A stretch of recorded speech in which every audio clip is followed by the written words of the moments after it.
Welcome back, everybody, to the Cleveland Guardians franchise here on MLB The Show 22.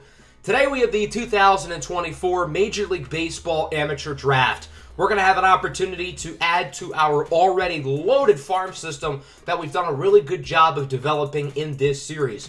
Many of the players we've drafted the past couple of seasons are very close to being Major League ready. Our first overall pick in the series, Zane Rowley, is having a phenomenal season in AAA. I wasn't planning on calling him up this year, but with how well he's been playing, particularly in the past month or so, we may have to. Ramon Ramiro was another one of our year one selections. He's having a pretty good season himself, and with how bad our middle infield has been, he could be called up very, very soon. Last year, with our first round pick, we selected Dominican-born third baseman Alvaro Pena, who's having a nice season in AA. I really feel like all three of these players can be cornerstones for our team going forward, and we've also done a good job of drafting B-level prospects in the mid-rounds. Ricky Watkins, Marcos Villalobos, and Nick Worth were all solid picks in year one, and then last year we added guys like Tommy Madlock, Rich Baez, Humberto Guzman, and Tyson Stone. All of these draft picks, along with the other moves we've made throughout this series, have given us probably the best farm system in all of baseball. And I think our future outlook is really, really bright. And we're going to add to that future today with the selections that we're going to be making here in this episode. Before we start, I do want to point out something I found interesting. We have the top three prospects in baseball right now.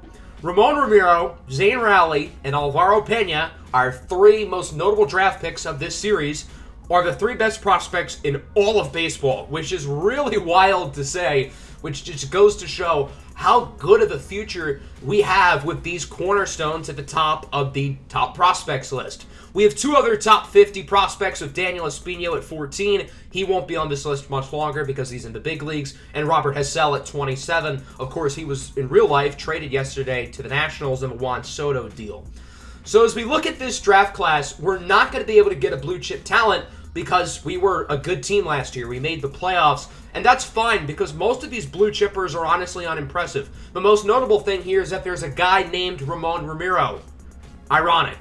So we're really looking for players who we have scouted at least into yellow, who have a listed potential at 80, whose MLB ETA is earlier than 2028, and preferably under the age of 22.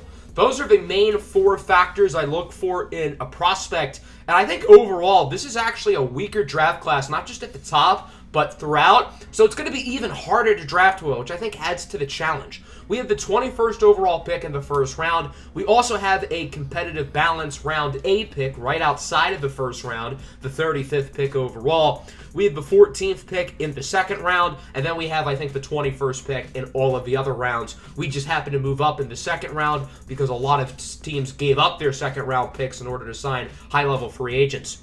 So here we go. We're on the board now. Ramon Ramiro ended up going number one overall to the Oakland Athletics. And as I look at the players who fit my criteria, there were really three guys I like, and they play at the same position, ironically.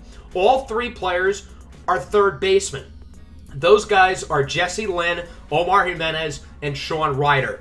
Lynn is a 20-year-old switch-hitting power bat out of Washington State, 80 power against lefties and righties, which is a big deal. He's a really good defender. He's got a great arm, and I think he's the most MLB ready of these three guys. The second player I like is Omar Jimenez. He's a 20-year-old from the Dominican Republic. Great contact hitter, really good plate skills as well. The power isn't really there compared to Lynn or Sean Ryder, who I think has the most upside of the group. Ryder is 18 years old. He's also a switch hitter. Recently played high school ball in the state of Pennsylvania. Really good arm as well. So I think the ceiling with him is quite interesting.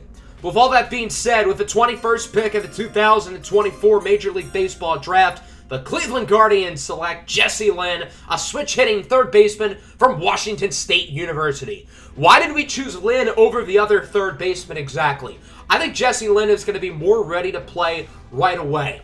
All of our high draft picks throughout this series, guys like Zane Rowley, Ramon Ramiro, and Alvaro Pena, are all really good contact hitters, but none of them have elite power bats, and I don't think any of them will.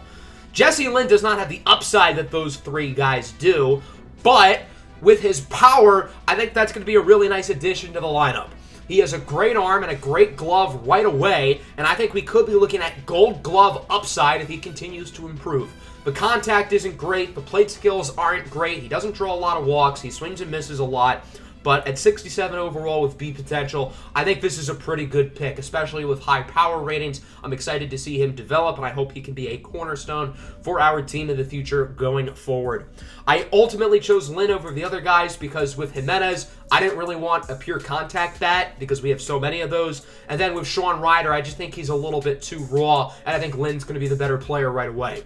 That'll bring us into the competitive balance round A. Both Jimenez and Ryder are still on the board, but I don't know if I want to go with a third baseman again here.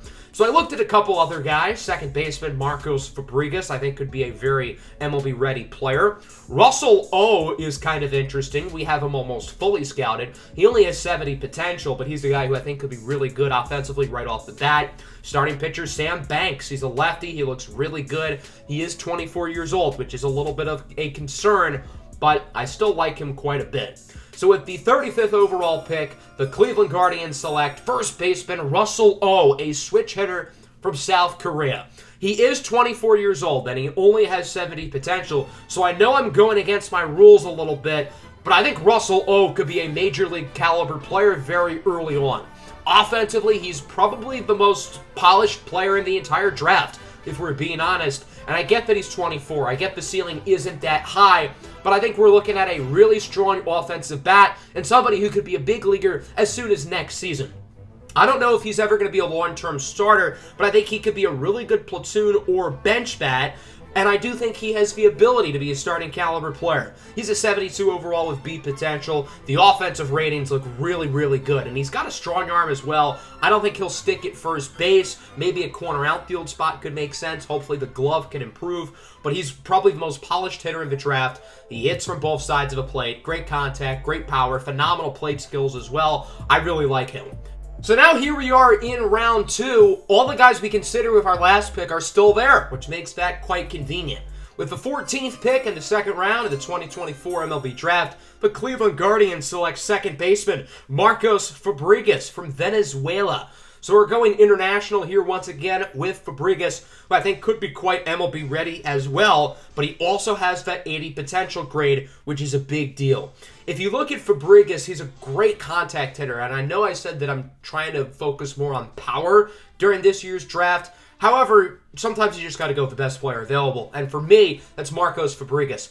I don't know exactly what his upside looks like because he's less than halfway scouted, so maybe he's never going to be a major league caliber starter, but I'm very confident he's going to be a major league caliber player, whether that's as a depth piece or maybe as a starter. Along with his contact ratings, he has decent enough plate skills. He's a pretty good defensive player as well. The power isn't really there, but other than that, I think he's pretty polished. He's a 70 overall with C potential, so the upside isn't really what we would have hoped for. But again, I think you're looking at a major league caliber player. Maybe not a long-term starter, but a bench bat who hopefully can develop to play some more positions in the infield. So that'll bring us into the third round. The two third basemen we considered earlier have both gone off the board within the last 15 picks. That starting pitcher, Sam Banks, is still there, and I think he could be a good pro, but at 24 years old does scare me a little bit.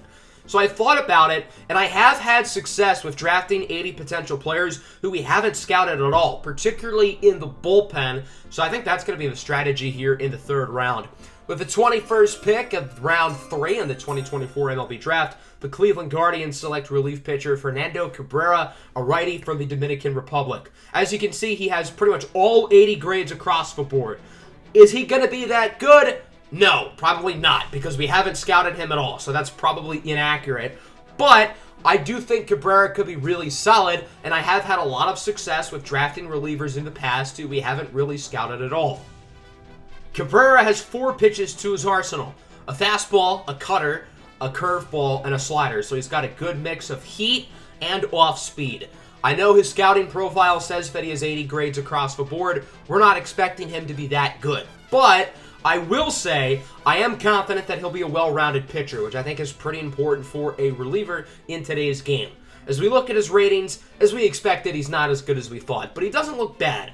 62 overall with C potential, no glaring holes at all, good speed, good break, good control, and no real red flags to his game. So I think that's a good thing, and I think he could be a major league caliber pitcher within a few years. That'll bring us into the 4th round, where it continues to be even more the crapshoot. That 24-year-old pitcher, Sam Banks, is now off the board. So again, I think the strategy here is to go for a high-potential player who we haven't really scouted at all, because the guys we have scouted don't look great. With the 21st pick of the 4th round, the Cleveland Guardians select Manuel Ramirez, a right-handed starting pitcher from Venezuela. This is our second Venezuelan player to come off the board. Ramirez has 4 pitches: a fastball, a changeup, a curveball, and a slider. So again, a good mix of off-speed along with heat. I think Ramirez could be a really solid pro. The only question I have with him is that his walks per 9 and his hits per 9 ratings were a little bit low according to his draft card, and I think those ratings are really important. But we haven't scouted him at all, so maybe that won't end up mattering. Indeed, his hits per 9 and his walks per 9 are not great, but he's a 65 overall with B potential. There's a lot of room for him to grow, and this is phenomenal value in the 4th round. Somebody who I think can be a starting pitcher in a rotation. Maybe not an ace, but a number 3 or a number 4 guy. He looks like he could be really solid in a few years. That'll bring us to the 5th round, and Manuel Ramirez is apparently still on the board. I was very confused for a second, but, I mean, we did draft him, so I don't know why he's still there. So I thought about picking him again, just because I was curious, but I also don't want to ruin the team, because I don't know what would happen if we picked him. So instead, we're going to go a different direction here with Fernando Villegas, a right-handed pitcher from the University of Michigan. Born and raised in Illinois, he's played in the Big Ten with the Wolverines for the past 3 seasons out of the bullpen and has been one of the best relievers in college baseball. Again, we have not scouted him at all, but I'm hoping that I can continue the strategy of getting good players who, haven't been scouted. I think this is a player who could be pretty MLB ready early on. I think the floor with him is quite high. I don't know what the ceiling looks like because he isn't some freak who blows it by you 100 miles an hour, but I think he could be a middle reliever for a while. If you look at his ratings, he's a 70 overall with C potential. So again, low ceiling, but high floor. He's got a fastball, a changeup, a slider, and a curveball, and he's got great break to his pitches. I'm excited to see what he can do with that curveball in the minor leagues. So Fernando Villegas is the pick. That'll bring us into round 6, and Manuel Ramirez was still there. So I thought about it a little bit. It's not like there are any other players I like here on the board. So I said, screw it. Why don't we pick this Manuel Ramirez? I know we already drafted one Manuel Ramirez, but I kind of wanted to see what would happen. I'm not going to lie. So ultimately, I ended up picking him. Sure enough, they gave us a different player here, which is good. His name is Manuel Ramirez. He's a starting pitcher, but he's not the same guy that we drafted earlier. So we have 2 starting pitchers named Manuel Ramirez who are totally different players. This Manuel Ramirez actually comes from Cuba, ironically. He's 23 years old. I know the thing said 22, but clearly the game was glitched. I don't know why. He's a right-handed starting pitcher who is a pretty talented player. He is a little bit older, but, he's had a really good career overseas, and we're hoping he'll be able to make some noise in our farm system. This Manuel Ramirez has 4 pitches: a 4-seam fastball, a curveball, a slider, and a 2-seamer. Unfortunately for this young man, however, he isn't even the best player we drafted with the name Manuel Ramirez. He's only a 54 overall with deep potential. His Ks per 9 rating is at 20. So long story short, he doesn't look great. I think his upside could be interesting. He throws hard and he has good break. So even though he only has deep potential, there might be a little bit more of a ceiling. But he's not as good as the other Manuel Ramirez we drafted. So that'll wrap up the 2024 MLB Draft. Let's get a look at everybody's potential ratings. And there you go. So I think we had a pretty good draft, all things considered. We ended up with 3 players of at least 80 potential. The first Manuel Ramirez actually has the highest potential at 85. As I said earlier, I thought this was a pretty weak draft class. So the fact that we were able to get 3 80 potential players, all of whom I think can be major league contributors, is honestly really successful. And I think once again, we had one of the best drafts we've had. I don't know if any of these guys are going to be all-star level players, but I see 3 to 4 future big leaguers, hopefully, in our organization. Let's take a look around the rest of the Major League, see how some of these other teams ended up drafting, as we start with our division rival, the Detroit Tigers, who drafted the other switch-hitting third baseman, Sean Ryder, in the 3rd round, and he looks a little bit worse than Jesse Lynn, so I think we made the right choice there. The Twins had a really good draft, couple 86-plus potential guys. The Angels had a gem late with Sebastian Fernandez. He was another player who wasn't scouted at all, and ended up being really good. I almost picked him, but decided not to. Ramon Romero, the number 1 pick, has 94 potential to the Oakland Athletics. The Mariners had a really good draft, 4 players of at least 80 potential. The Rangers drafted Omar Jimenez, the other third baseman, who is actually better than Jesse Lynn, at least potential-wise. He has 88 compared to Jesse Lynn's 82. I don't think we made a bad choice, though. Lynn fits what we need more, so I'm good with it. The Rangers got their guy. We got our guy. The Mets had a really good draft, 3 86-plus potential players. The Phillies had a nice draft down the board. They got that 24-year-old starting pitcher, Sam Banks, who's a stud. 68 overall, 89 potential. The one thing I really regret in this draft is not picking Sam Banks, because I really thought about it, but his age scared me, and if he was 22, I probably would have picked him in the second round. So I think we kind of made a mistake there letting him go. Catcher Alejandro Aguero has 99 potential, the Pittsburgh Pirates, and he's probably the most MLB ready of all the blue chippers. So that's a really good pick for Pittsburgh. They have Aguero and Henry Davis now. I don't know how both of them are going to be in their future, but we'll see. The Dodgers had a really good draft because they're the Dodgers. The Orioles drafted a talented catcher. What does that mean for Adley Rutschman in a few years? I don't know. The Rays found a gem late because that's what they do. And that's pretty much it. So there is our draft class. Again, a pretty talented group. I'm excited to see these guys grow and develop in the minors. And hopefully we can get a few of these guys in the big leagues within the next 2 to 3 seasons. As we wrap up the episode, next time we're going to go into the month of June. We have been struggling as of lately. We've lost a number of series over the past couple of weeks, and we're currently around 4 games back of the White Sox for first place in the division, and it doesn't get easier. We play the Rays, the Dodgers, the Astros twice, and the White Sox this month, and all of those teams are really good. So we've got a super tough stretch, and we've got to figure some things out, and if not, we could fall out of the playoff race. Hope everybody enjoyed the video. Make sure to like button and subscribe to the channel if you are new. Peace out.